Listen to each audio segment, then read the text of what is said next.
बोलो सतगुरुदेव की जय हो।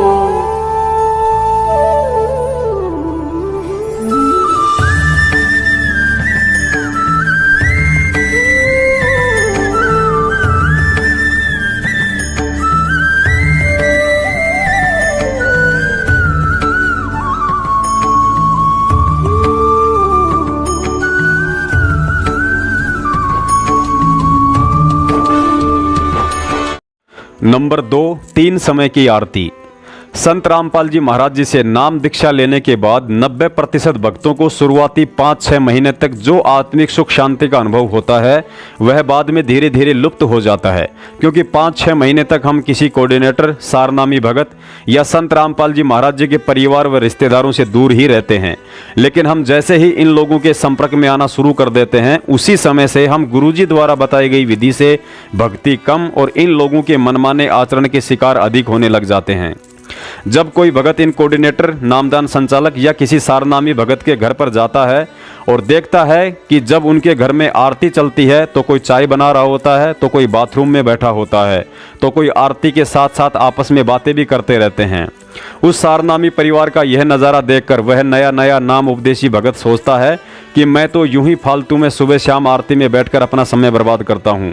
जब यह सारनामी परिवार आरती के साथ साथ अपने सारे कामकाज कर सकता है तो मैं क्यों नहीं कर सकता। ये लोग तो 10 साल से गुरुजी की शरण में हैं, इनको तो मेरे से अधिक ज्ञान है, ये जो कर रहे हैं वह ठीक ही होगा। और उसी दिन से ऐसा सोचकर वह व्यक्ति भक्ति में शॉर्टकट अपनाने लग जाता है और इसी तरह धीरे धीरे देखा देखी में यह आग सब जगह फैल जाती है। गुरुजी कहते हैं, जिन हरि जैसा सुमरिया ताको तैसा लाभ, ओसा प्यास न भाग ही जब लग धसे न आब। अर्थात उसके बाद उस भगत को वैसा और उतना ही लाभ मिलना शुरू हो जाता है जिस मनमानी विधि से वह अपने से बड़े भक्तों को देखकर उनके जैसी भक्ति करता है। फिर कोई छोटी मोटी परेशानी आने पर अज्ञानता के चलते उसे भक्ति और भगवान में दोष दिखाई देने लग जाते हैं।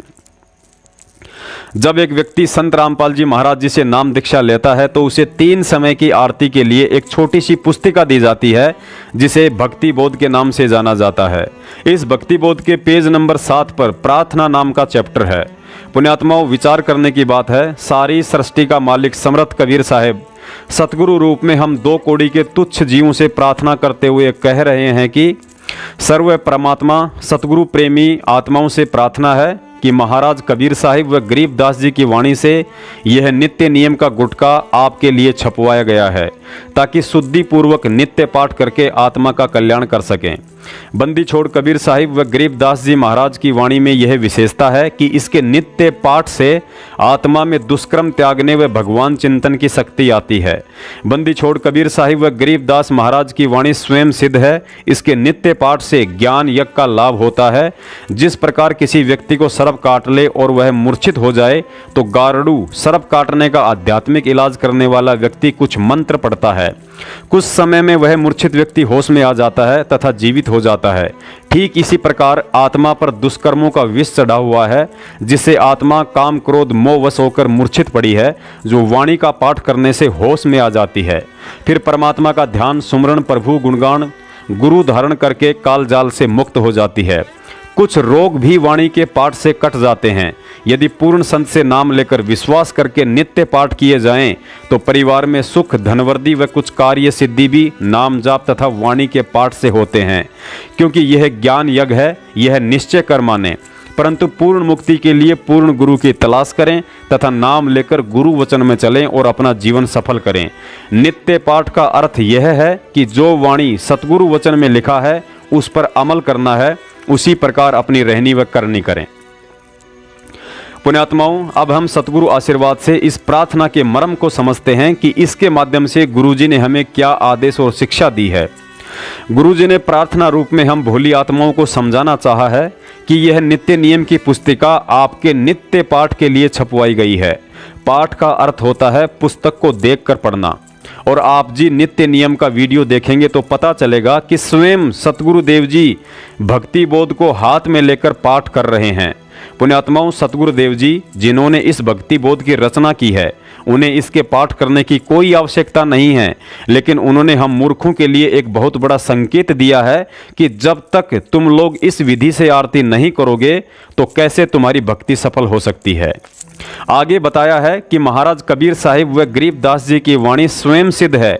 इसके नित्य पाठ करने से परिवार में सुख शांति व कुछ रोग भी स्वतः ही कट जाते हैं। पुण्यात्माओं, ध्यान रहे, मजबूरी की बात अलग है, लेकिन जो भगत भाई बहन जानबूझकर खाली मोबाइल में आरती चलाकर गटर में जाकर बैठ जाते हैं या आरती के समय इधर उधर की बातों में लग जाते हैं, उन्हें ना ही तो रोग कटने वाले हैं और ना ही कोई शांति मिलने वाली है। यदि फिर भी किसी को मिल रही है तो समझ लीजिए यह शांति आपको वर्तमान की भक्ति से नहीं बल्कि पहले की संचित भक्ति से मिल रही है, जो एक दिन समाप्त होनी है। पुण्यात्माओं, विधिवत तरीके से तीनों समय की आरती करने वाले साधक को ना ही तो अंतर्यामी गुरुजी तक अपनी प्रार्थना पहुंचाने के लिए किसी कोऑर्डिनेटर की जरूरत पड़ेगी और ना ही गुरुजी के कलयुगी परिवार वालों की चमचागिरी करने की, क्योंकि जब हम सुबह के नित्य नियम का पाठ करेंगे तो अथ सर्व लक्षणा ग्रंथ में गुरुजी से रोजाना वे सभी आवश्यक वस्तुएं मांग लेते हैं जिनकी हमें भक्ति मार्ग में जरूरत पड़ती है। उसके बाद एक शिष्य को अपने गुरु से और कुछ भी मांगने की आवश्यकता नहीं रह जाती है। सर्वलक्षण ग्रंथ ग्रीव उत्तम कुल करता रे दे द्वादश भूषण संग रूप धर्म दे दया करे ज्ञान बद संग श्री संतोष विवेक दे लक्ष्मण दया भगवती वैराग दे नाम निरातन सारे योग युक्ति जगदीश दे सूक्ष्म ध्यान दयाल ठीक इसी तरह जब हम संध्या आरती का विधिवत तरीके से पाठ करते हैं तो हम अपनी जाने अनजाने में की गई दैनिक और जन्म जन्मांतरों की सभी गलतियों व पाप कर्मों की रोजाना समायाचना करते हैं। और जब तक हम समायाचना नहीं करेंगे तो हमारे पाप कर्म कैसे हल्के हो सकते हैं। अतः किसी दिन अचानक दुखों का पहाड़ टूटने के कारण गुरुजी के आगे रोने से बेहतर है कि हम रोज संध्या आरती करके उनसे समायाचना मांगते रहें, ताकि किसी दिन अचानक गिरने वाले दुखों के पहाड़ से बचा जा सके। मेरे अवगुण किए बहुत किए अर्थ न मानी हार भावे बंदा बख्श दियो भावे गर्दन तार मेरे अवगुण मेरे पाप जी बख्शो गरीब नवाजी जो मैं पूत कपूत हूँ और पिता को लाज फिर मैं अपराधी जन्म का नक्शक बड़े विकार तुम दाता दुख बंधना मेरी करो संभार गुण किए गनेरे फिर भी भले बुरे हम तेरे अवगुण किए गनेरे फिर भी भले बुरे हम तेरे दास को जान कर पट नादान ओ नादान मोहे बरस दियो अविनाशी दास को जान कर पट नादान ओ नादान मोहे बख्श दियो अविनाशी मेरे गुरु देव भगवान भगवान दियो काट काट की फांस। गुरुजी ने सुबह के नित्य नियम का सही समय सूर्य उदय से 1 घंटा पहले, जिसे ब्रह्म मुहूर्त कहा जाता है, उसे बताया है और अपनी वाणी में भी कहा है कि ब्रह्म मुहूर्त सूरत नगरी सुन सरोवर नाता इस पर भी का पार नहीं तेरे सकल कर्म कट जाता। अर्थात ब्रह्म मुहूर्त में की गई भक्ति अर्थात नित्य नियम या मंत्रों के जाप का विशेष लाभ मिलता है। ब्रह्म मुहूर्त में की गई साधना को सबसे बड़ी पर भी बताया है, जिससे जीव के शीघ्र ही सकल कर्म कट जाते हैं।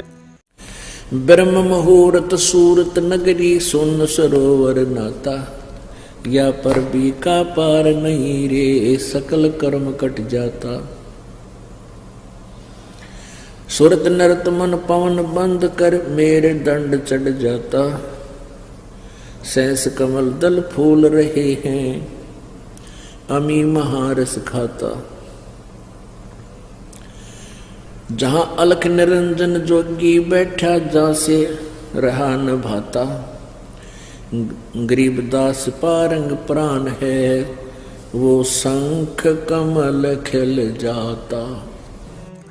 पुण्यात्माओं, इसके अलावा गुरुजी ने बताया कि किसी कारणवश यदि आप समय अभाव के चलते बैठकर पाठ आरती नहीं कर सकते हैं, जैसे सुबह सुबह माता बहनों को स्कूल के लिए बच्चों का खाना बनाना, उन्हें तैयार करना आदि कई तरह के काम होते हैं, उसके लिए गुरुजी ने बताया कि जब आप घरेलू कार्य करते हो तो परमात्मा की आरती स्पीकर में या मोबाइल में लगा दीजिए तथा साथ में अपना काम भी करते रहिए, लेकिन ध्यान परमात्मा की वाणी में रखिए। ध्यान रहे, ये विधि केवल उन्हीं आत्माओं के लिए है जो समय निकाल पाने में मजबूर हैं। यदि आपके पास समय है और फिर भी आप बैठकर आरती नहीं करते हैं तो आप परमात्मा के दोषी हैं। कबीर साहिब जी की एक वाणी है, 5 पहर धंधे गया, 3 पहर गया सोए, 1 पहर हरि नाम बिना तेरी मुक्ति कहाँ से होए। आज की तारीख में इस दुनिया में संत रामपाल जी महाराज जी और उनके द्वारा चलाए गए यथार्थ 13वें कबीर पंथ के अलावा एक भी ऐसा पंथ या संत आपको दुनिया में कहीं नजर नहीं आएगा जो इस वाणी के अनुसार 1 पहर यानी 3 घंटे की भक्ति साधना करवा रहा हो। पुण्यात्माओं, ऐसे ऐसे अनमोल उदाहरण देखकर आपका विश्वास दृढ़ हो जाना चाहिए कि हमारा सामाजिक और आध्यात्मिक जीवन सुरक्षित हाथों में है। कबीर 5 पहर धंधे गया और 3 पहर रया सोए, 1 पैर हरि ना भजा फिर मुक्ति कहाँ से होए।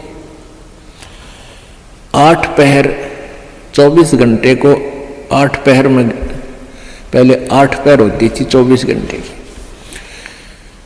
अब परमात्मा कहते हैं तो 1 पैर में 8, 1 पैर में 3 घंटे हो गए। तो परमात्मा कबीर जी ये बताना चाहते हैं कि 3 पैर तन धंधा करया 15 घंटे, 5 पैर तो 3 पैर तो सो गया, यानी 1 दिन रात टोटल पूरा कर दिया। और 1 पैर हरि ना बजा, 3 घंटे भी भगवान को नहीं दिए तूने। 5 पैर धंधे गया, 3 पैर गया सो हुए, 1 पैर हरि ना जप्यो मुक्ति कहाँ से हुई। यानी टोटल 3 घंटे परमात्मा ने बता दिए कि पूरे 24 घंटे में 3 घंटे आप भगवान के भजन में अवश्य लगाओ। और उनका ये नहीं है कि स्पेशल एक जगह बैठ के लगा लो, बहुत समय होता अपने पास। जैसे आप जी कोई मजदूरी के लिए जाते हो, घर से वहां तक घंटा 1 लगे, मालिक का सिमरन करता जा।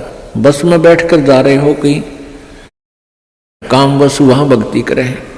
खेतों में जा रहे हो, खेतों से घर से लेकर वहां तक जो खूब भक्ति करे, अपना मंत्र ने याद रखे। और बहुत से ऐसे कार्य हैं जो काम करते करते भी हम भगवान की भक्ति कर सकते हैं। जैसे खेत में आली हल जोतता है, हमने देखे पहले ही आली में लक्ष्मी चंद की रागनी गाए जाते, हल भी जोड़े जाते। तो वह भगवान की भक्ति भी करे, कभी आरती करने लग जा, कभी भगवान की वाणी बोलने लग जा। कोई फिल्मी गाने गावा है, कोई और बकवास सोच रहा है। तो इस प्रकार हमने अपना सुमन में 3 घंटे का समय निकालना चाहिए। जैसे सुबह का नित्यनेम पौना घंटा लगता है, 15 मिनट की असुर निकंदन रामायणी 1 घंटा तो हो गया। आज 35 मिनट की आरती होती है, 1.5 घंटा, बाकी 1.5 घंटा आपका सिमरन भी हो जाना। सिमरन आध घंटा मंत्र, 1 घंटे का श्वास का सिमरन। तो इतना भी आप कंटिन्यू कर लोगे तो भी आपका बेड़ा पार हो जाएगा। ये सत्कर्म मान ली। पुण्यात्माओं, नाज करो अपने भाग्य पर जो इस कामिक, क्रोधी और लालची दुनिया की भीड़ में सतगुरु ने हमारा हाथ पकड़ लिया है। सच्चा सत्संग मिल गया है, सच्ची भक्ति और मंत्र मिल गए हैं। कहने का मतलब है कि बिल्ली के भाग का छीका टूट गया है। गुरुजी ने बताया कि इस जीव आत्मा का ऐसा दाव असंख्य कल्प युगों के बाद बड़ी मुश्किल से लगता है। हमारा कलयुग की पिछली पीढ़ी में ऐसे समय में जन्म होना जिस समय परमेश्वर सतगुरु रामपाल जी महाराज सशरीर हों। इस समय की महत्वता को शब्दों में बयान करना किसी के लिए भी बेहद मुश्किल है, क्योंकि उपरोक्त विधि से 3 घंटे की मर्यादित भक्ति करने वाली आत्माओं के लिए यह अंतिम मानव जन्म है। और इस बात को गुरुजी के इस सत्संग से ज्यादा दुनिया में कोई नहीं समझा सकता है। कहते हैं जब भी दाव लग जा उसी समय पीछा छुटवा ले। एक बार एक भगत साधना कर रहा था एक संत पीपल के पेड़ के नीचे बैठ के, और कुछ बहनें जा रही थी। उनसे पूछा, बहनों कहाँ जा रही हो तुम? कहने लगे एक ऋषि के पास जा रहे हैं और वो भूत भविष्य की सारी जानता है। तो उसने कहा कि मेरे बारे में बहनों पूछ के आना, मेरा मोक्ष कितने जन्म में हो जाएगा? अच्छा भाई पूछ के आवेंगे, तेरी भी पता कराएंगे। तो अपनी बातचीत करके उसने उस ऋषि से कहा, जानने वाले से, कि जी ऐसे ऐसे एक साधक है, उसकी एक प्रार्थना है, उसका मोक्ष कितने जन्म में होगा? तो उस भविष्य वक्ता ने बताया कि जितने पीपल के पेड़ के पत्ते हैं इतने जन्मों में उसका मोक्ष होगा। अब उन बहनों ने सोचा, भाई यदि उसको हमने यह बात बता दी तो उसका तो हार्ट अटैक हो जाएगा। वो तो बेचारा इच्छुक है भगवान की जल्दी मोक्ष हो मेरा। तो उन्होंने सोची उसके दूर से चलते हैं। वो दूर से जाने लगी, यानी 5-4 किले दूर से, यानी 1000 फुट की दूरी से दूसरे रास्ते से जा रही थी। वो भाग्या गया उनके पास, कहने लगे, बहनों मेरे बारे में पूछ कर आए तुम? वो कहने लगी, भाई पूछता है पर बाबा जी तू सहन नहीं कर सकता। अगना बहन बता दो, जो भी बताई है मुझे बता दो। वो कहने लगी, भाई जिस पेड़ के नीचे तू बैठा है ना, पीपल के पेड़ के, यूं बताया कि उसके जितने पत्ते हैं इतने जन्मा में तेरा मोक्ष होगा। वो तो डांस करने लग गया, नाच न बोले बे बुलाओ थारा। तो बोले रे तू हाथ नाच क्यों रहा है, तुम डरोना चाहिए था कि नहीं, कम से कम अंत तक आ गया। अगर इस पीपल के पत्ते जितने हैं इतने दिन में तो होगा, मोक्ष तो होगा मेरा। कहने का भाव यह है, पुण्यात्माओं हमने इतने धक्के खत्यान हो लिए और अब परमात्मा ने यह संतोष दिलाया था उस समय कि अपने बच्चों को रास्ता दूंगा, क्योंकि काल ने ये कहा था, सतयुग में परमात्मा आए थे जो पहली प्रथम बार, उसने वचन ले लिया था कि 3 युगों में, सतयुग त्रेता द्वापर में जीव कम ले जाना और कलयुग में आपकी मर्जी कितना ले जाना। तो परमात्मा ने यह सोचा था कि अब कलयुग में ही इनका मोक्ष करूंगा। तो पुण्यात्मा हमने ये इंतजार करना पड़ा कि शुक्र मनाओ कि आपके असंख्यों जन्म होकर अंत वाला जन्म आ लिया, आखिरी पत्ता आ गया, ये लास्ट पत्ता आ लिया पीपल वाला ने, समझ लो। और इनका चूकियो मत ना।